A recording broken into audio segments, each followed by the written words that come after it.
The end of September. Charleston Harbor still warm at 9 in the evening. Easterbrook and Company's wharf strung with lights for the autumn gala. Owen Trask was finishing a winch repair at the next slip 8 months on the yard, work jacket damp at the collar. The guest's voice carried across the dock, something about Marlowe getting any man she wanted. Then she was walking past him. She stopped.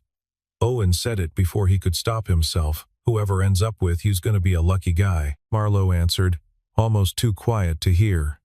"Was hoping that would be you. If this opening pulled you in, drop the word stay in the comments before we go on." 6:30 in the morning. Fog sat low over the slips, and the wood of the dock was still wet from the night. Owen walked the long way around the gala wreckage. The crew had not taken down the lights yet, and went straight to the workshed. Calder Voss looked up from the coffee pot. He was the only one who held Owen's eyes a beat longer than usual. He said nothing. He poured a second cup and pushed it across the bench. By 7, Owen was home. The kitchen of his small woodhouse in Mount Pleasant smelled of toast and the salt that came in off the marsh. His daughter Hattie sat at the table in her school uniform, drawing a boat on the back of an envelope. The boat had a square sail, which was wrong for the hull she had drawn. "You came back late," she said. "Finished a winch." "Just a winch?" "Just a winch." She accepted that. She turned the pencil and added a flag to the mast. On the 14th floor of the Easterbrook office tower, Marlowe stood at the window with a coffee that had gone cold an hour ago. The harbor below was the color of zinc. Her chief of staff Adler Quinn knocked once and entered. He had a tablet under his arm and a careful face. "Royce filed the Marquardt agenda this morning," he said. "Special shareholder meeting in 2 weeks." She nodded. "Marlowe, I heard you." He waited. She did not turn. After a moment, he set the tablet on her desk and left. She did not look at the tablet. She looked at the photograph on the credenza, her father at the helm of Halcyon, 12 years ago, her own younger self beside him squinting against the sun. At noon, she came down to the yard. No appointment. The workshed door was open, and Owen was crouched beside a keel, sanding a join. She stopped 3 meters away. He felt her before he saw her. He stood. "Repair list for the Bermuda tender," she said. "I would like it by Friday." "You will have it Thursday." She nodded. She did not move. "Anything else, Miss Easterbrook?" She looked at him. He looked at her. The yard around them, the gulls, the slap of a halyard, the low growl of a generator did not pause. "No," she said. "That is all." She turned to go. He let her get 4 steps before he said it. "I should not have said what I said last night." She did not turn around. "You think I would have answered if you had not?" She kept walking. He stood with the sandpaper in his hand for a long minute after she was gone. Then he sat down on the keel and put his head in his hands, not because he was hurt, because he was not, and he could not understand why. At the end of the day, he stood at the edge of the dock and watched the tide pull out. Calder came up beside him with 2 open bottles of beer and put one in his hand without asking.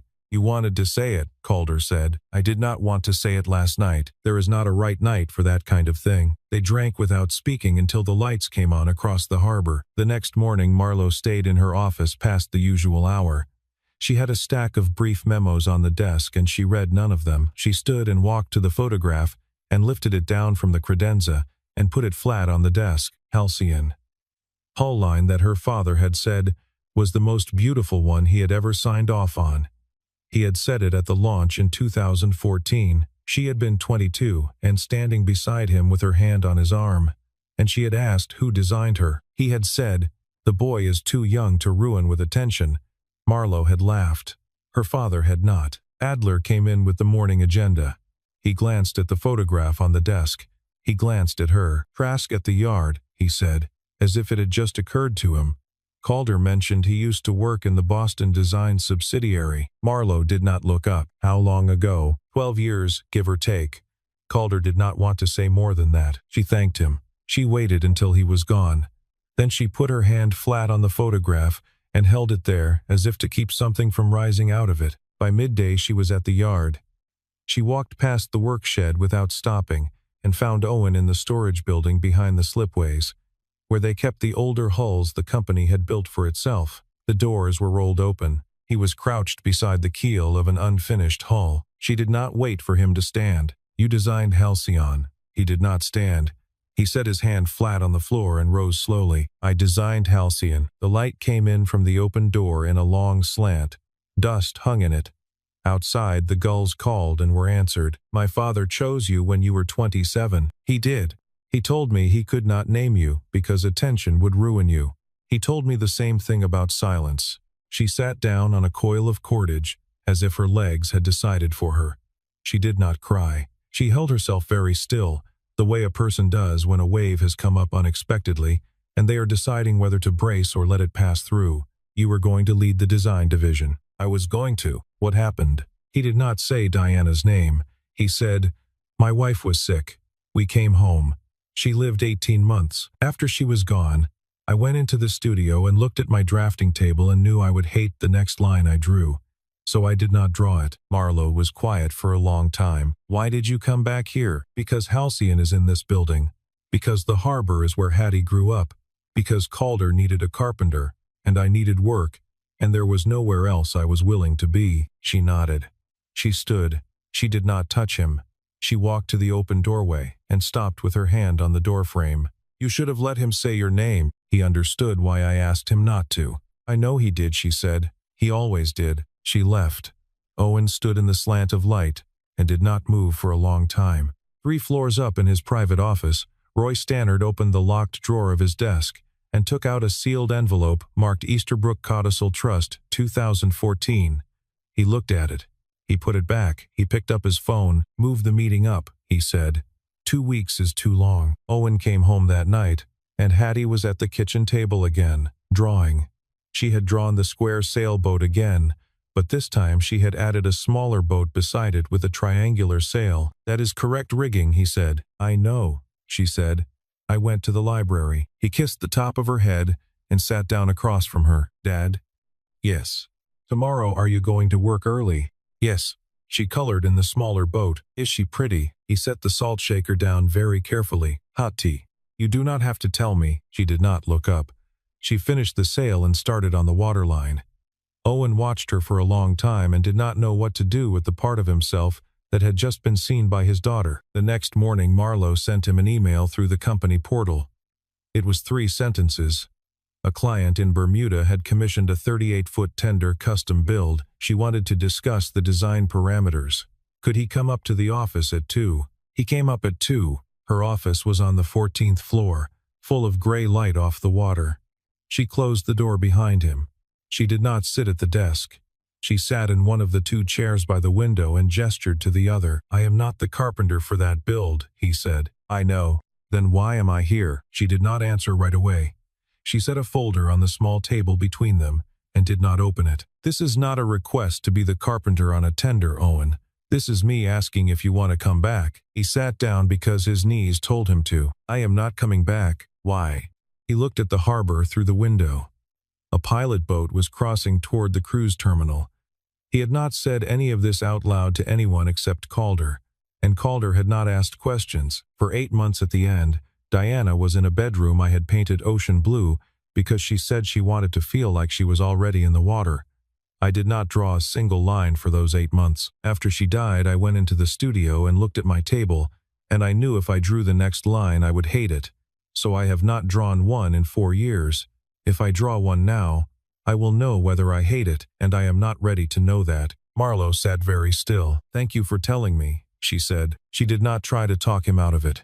She did not lean forward. She put her hands flat on her knees and looked at him with a kindness that did not ask anything of him. There was a knock at the door. Adler opened it before she could say, "Come in." "Sorry," he said. "Mr. Trask, your daughter's teacher tried to reach you. Your phone is off." Owen stood up. Behind Adler, in the reception area, Hattie was standing very small beside a young woman in a school cardigan. Hattie had her backpack on and was holding a folded permission slip in both hands. Marlowe walked out before he did. She crossed the lobby and crouched down so she was eye level with Hattie and held out her hand. "I am Marlowe," she said. "Your father has fixed boats for my family since before you were born." Hattie took her hand. "I am Hattie." "I know." The teacher said something about an after-school program and a missed pickup. Owen heard it and did not hear it. He stood in the doorway and watched his daughter take a stranger's hand without looking at him first. The tropical storm shifted direction in the afternoon. The National Weather Service moved the cone over Charleston by 6 in the evening. By 8, the marine forecast was a band of red, with gusts to 45 knots expected after 2,200 hours. 63 hulls were moored in Easterbrook slips. Calder put out a crew call. Owen stayed. He sent Hattie to the neighbor. He worked through the early evening with the dockhands they could reach, securing tarps, doubling lines, hauling tenders up the ramps. By 7:30 the rain started. By 8 the wind was on them. At 19:45, the beam of a headlight swept across the boatyard and stopped beside the work shed. Marlowe got out of the car in foul-weather gear, boots, a headlamp around her neck. She did not announce herself. She walked straight to the bow of a 38-footer and started taking up the slack on the spring line. Calder looked at Owen across the deck. Owen did not say anything. He went back to work. For 3 hours she worked beside them. She knew the knots. She knew which hulls needed bumpers doubled and which needed an extra stern line aft. She had done this beside her father from the time she was 9, and her hands remembered before her mind did. She did not speak to Owen except to call out boat numbers and instructions. He did not speak to her except to confirm. Once, across the deck of a sloop, in the rain that had become horizontal, they looked at each other through the dark in the water, and neither of them looked away for the count of 3. Then she called the next boat number, and they moved on. At 1 in the morning the wind dropped. The eye was not over them. The storm had veered north of the cone after all. The yard was intact. The crew sat in the big shed with hot coffee. Marlowe sat on a bench beside Owen. Her hair was wet against her neck. Her chest was still rising and falling from the work. Neither of them said the line from the gala. Neither of them needed to. When she fell asleep against the cinder-block wall, Calder draped a tarp blanket over her shoulders. Owen watched him do it. Calder met his eyes once and went back to drying his hands. By morning, the harbor was glass. That afternoon, the Charleston Business Journal ran a short item on its website. 6 paragraphs. Careful language. It noted that the CEO of Easterbrook and Company had been seen in unusual proximity to a yard employee in recent weeks, and that some board members were raising concerns about the appearance of personal involvement during a sensitive sale evaluation. It did not name Owen. It quoted an unnamed source. Marlowe read it in the car on the way back to the office. Her jaw set.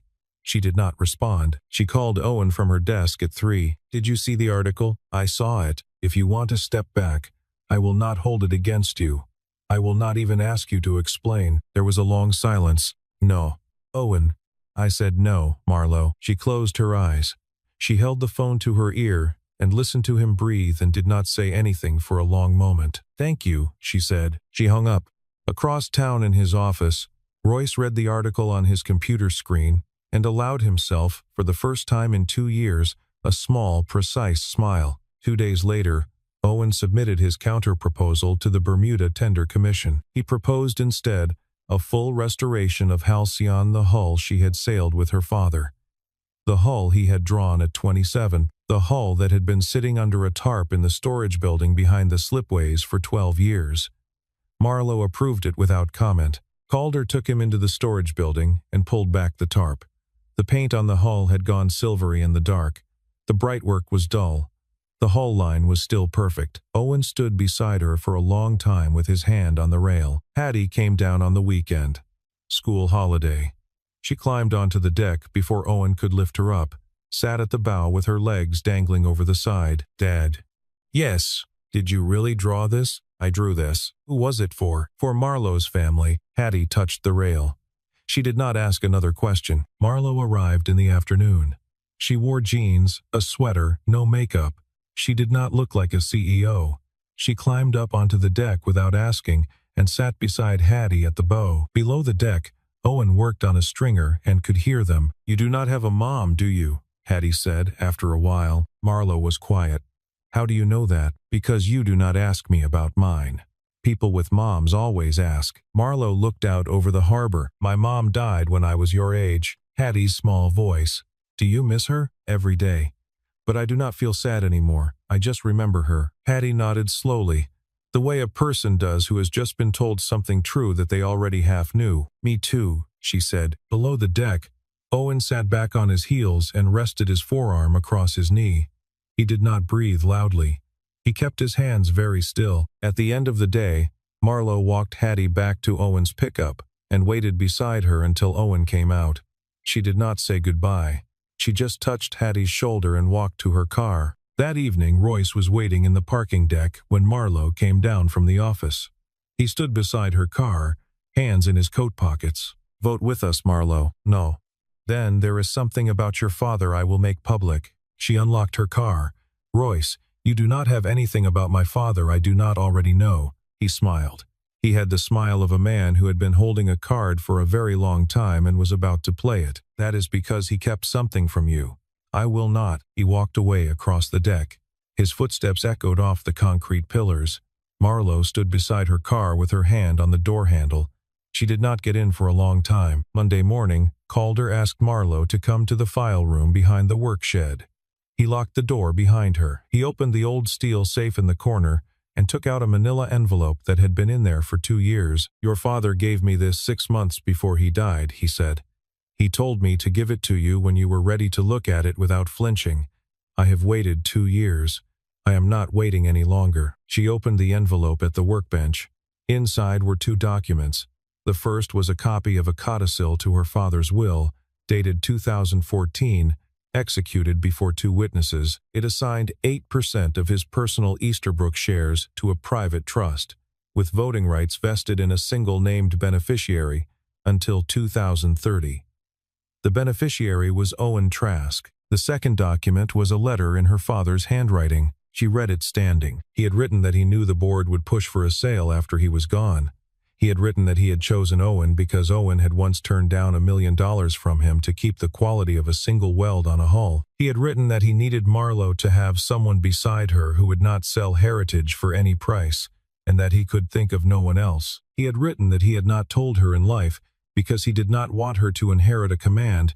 He wanted her to find her way to the answer herself. He had written at the end, "If you are reading this, Calder believed you were ready. He has never been wrong about anyone." She folded the letter. She did not cry. She put both documents back in the envelope and looked at Calder. Royce knew about this. Royce was the trustee of the estate. He was the one who was supposed to notify Owen. He never did. She nodded once. She left the file room with the envelope under her arm. She drove out of the yard and across the Ravenel Bridge and through the city until she reached Magnolia Cemetery. She parked. She walked under the live oaks to her father's stone and sat down on the grass beside it. She did not say much. "You should have told me." The wind moved in the oaks. A heron stood in the marsh at the edge of the cemetery. She stayed for an hour. She did not hear Owen until he was already sitting down on the other side of the stone. He did not look surprised to see her. She did not look surprised to see him. "You come here," she said, "once a month. Since he died." "For how long today?" "I just got here." She nodded. They sat on either side of the stone and looked out at the marsh. After a while, Owen said, "He did not tell you because he knew you would not listen until you needed to. You knew him better than I did. I knew one side of him you do not have. You know 4 sides of him I do not." She did not answer. The sun moved a fraction lower over the oaks. A car door closed somewhere far away. Neither of them got up. When the light started to go, they stood at the same time. They walked back to the parking area along the gravel path together without speaking. They got into separate cars. She raised her hand from the wheel as she pulled past him. He raised his. That night, Owen sat beside Hattie's bed for a long time after she had fallen asleep. The room was dim. The window was open and the marsh was quiet. He had not spoken to Diana in his head in a long time. It had stopped being a thing he could do. Sometime in the 2nd year after, he found himself doing it now. He did not ask for permission. He said, "I think I am going to start drawing again." And then he said, "I think it is going to be all right." He sat there for another half hour. Then he went to the kitchen and made coffee and stayed up until the sky started to gray. He was at the yard by 6. Calder was already there. "I will take the trust voting," Owen said. Calder looked at him over the rim of his coffee cup. "For Henry. For the 240 people on this yard. Because she should not have to stand alone. Not for her. That too. But not only." Calder nodded. He set the coffee down. He held out his hand. Owen took it. By Tuesday, Marlowe had the trust voting paperwork executed. She and Owen sat at her conference table with a list of 11 shareholders, of whom 7 might be persuadable. They had 3 days until the special meeting. They spent the next 3 days in meetings. Marlowe brought the financials. Owen brought the design vision he had not allowed himself to articulate in 4 years, a heritage yard, with a reopened design division producing a premium line under the Easterbrook name, 240 jobs preserved, 18 new ones created over 36 months. He spoke about boats the way he had once spoken about them at 27. He spoke without flinching. By Thursday evening they had commitments from 5 of the 7. 2 were holdouts. Thursday night Hattie was on the office sofa under Marlowe's coat.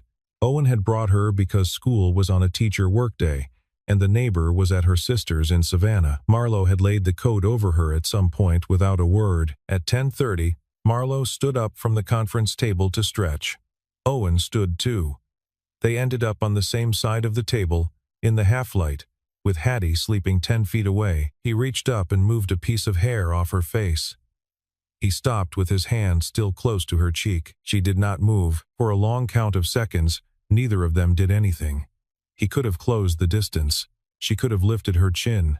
Neither did. Marlowe. Owen, not yet. I know. He stepped back. She stepped back. He sat down on the far side of the table. She sat down across from him. They did not speak for a minute. Then they went back to the holdout list. It was the closest either of them had come to choosing easy over right, and they had chosen right. They both knew it without saying it. Late that night, after Owen had carried Hattie out and Marlowe had locked the office behind them, she sat at her desk and opened her laptop. Her family lawyer had been working through the older estate emails. He had forwarded one that morning. It was from Royce to the estate's outside counsel, dated 4 months after her father's death.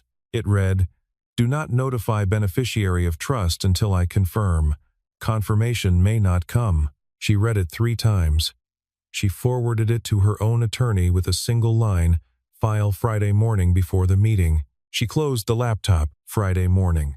The 15th floor conference room at Easterbrook headquarters. 11 shareholders seated around the long table. The board observed from the wall. Royce Stannard chaired. He opened with the Marquardt presentation. $1.4 billion for 60% of the yard and full design rights. The numbers were generous on paper. He included a slide near the end that referenced the Business Journal article without naming it, directly implication that the CEO's judgment was compromised by personal entanglement. He paused on that slide a beat longer than necessary. Marlowe stood. She was not theatrical. She walked to the head of the room and placed 3 documents on the small projector cart. She read the codicil aloud. She read the letter from her father aloud. Her voice did not break. Then she put the 3rd document on the projector. It was Royce's email to outside counsel, 4 years old now, instructing them to suppress notification of a trust beneficiary. The room went still. An older shareholder named Pemberton Gray Hair, lifelong family friend, leaned forward. "Royce, tell me this is not what it looks like." Royce did not say anything. Pemberton looked at the table. He looked at Marlowe. He sat back. Owen stood up from his seat at the far end of the room. He did not raise his voice. He did not start with anger. He laid out the alternative plan he had built with Marlowe over the previous 3 days. The heritage yard preserved. The design division reopened under the Easterbrook name. 240 jobs intact, 18 new positions over 36 months. Was projected revenue from the premium line within 5 years. He spoke for 9 minutes. He spoke about boats the way a man speaks about something he has been quiet about for too long. He finished by saying, "Henry trusted me not to sell this. I am not going to sell it. Miss Easterbrook should not have to stand alone any longer. That is all I have." He sat down. The vote was called by shares. Marlowe's 31%. Owen's 8% trust. Pemberton's 12%. 3 more shareholders voted with them. The total against the Marquardt bid came to 62%. The motion failed.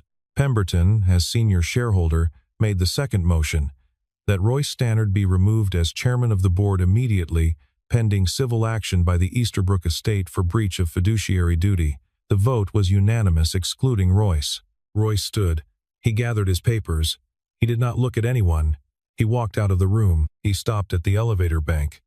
A reporter from the Post and Courier was calling his cell phone for confirmation. He let it ring.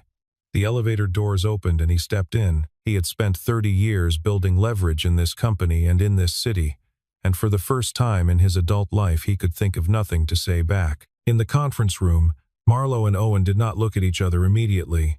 Marlowe thanked the shareholders for their time. Pemberton came over to her and put his hand on her arm and said, "Your father would have been proud of how you did that." She nodded and said, "Thank you.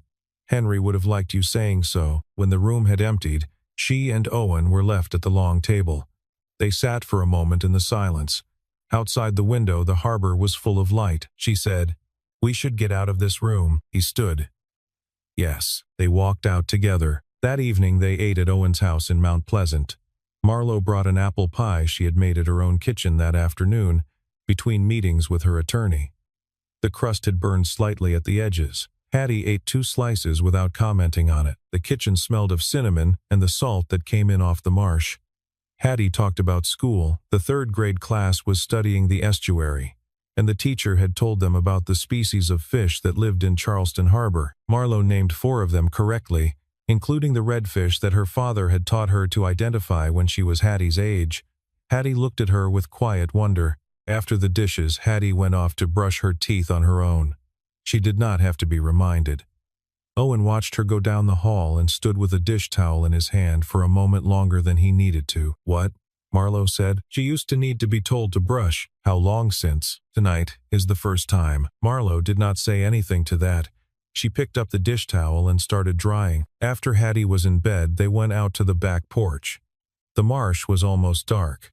The far lights of a dock blinked on the other side of the creek. They stood at the porch rail without speaking for a long time. "The night of the gala," Marlowe said. "I did not plan to say what I said. I did not know I was going to say it until it was already out of my mouth." Owen kept looking at the marsh. "I had been saying it in my head for 6 months," he said. "Every time I saw you walk down to the dock, I never said it out loud once." "Why not?" "I did not think I had the right." "You always had the right." He turned to look at her then. The porch light was low. Her face was in half shadow. "What now?" She did not answer immediately. She let the question sit in the air for a moment. Then she reached for his hand. Not his fingertips, his whole hand. He took hers. Neither of them squeezed. They just held. They did not kiss. They stood on the back porch of his woodhouse and held hands and watched the marsh and did not need anything more for that night. After a while, Marlowe said, "I should go home." "All right. I will be back tomorrow." "All right." She walked down the porch steps.